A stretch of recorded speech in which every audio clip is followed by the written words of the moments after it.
আদি যুগে আল্লাহ তাআলা পবিত্র মক্কার বুকে কাবা শরীফের প্রথম ভিত্তি স্থাপনের নির্দেশ দেন, যা ইবাদতের সূচনা হিসেবে নির্বাচিত হয়।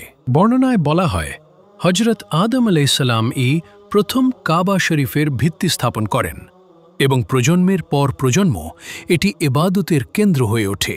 সময়ের ব্যবধানে সেই ভিত্তি নষ্ট হয়ে গেলে আল্লাহর নির্দেশে ইব্রাহিম আলাইহিসসালাম ও তার পুত্র ইসমাইল আলাইহিসসালাম কাবা শরীফ পুনর্নির্মাণ শুরু করেন। ইব্রাহিম আলাইহিসসালাম মাকামে ইব্রাহিমের উপর দাঁড়িয়ে দেয়াল উঁচু করতে থাকেন, আর ইসমাইল আলাইহিসসালাম পাথর জোগাড় করেন। নির্মাণ এগিয়ে চলে। নির্মাণ শেষে পবিত্র হাজরে আসওয়াদ কোণে স্থাপন করা হয়। এভাবেই পবিত্র ঘরটির রূপ সম্পূর্ণ হয়। এই ঘরকেই আল্লাহ বাইতুল্লাহ ঘোষণা করেন, যা পরবর্তীতে মুসলিমদের প্রথম ও চিরন্তন কিবলা হয়।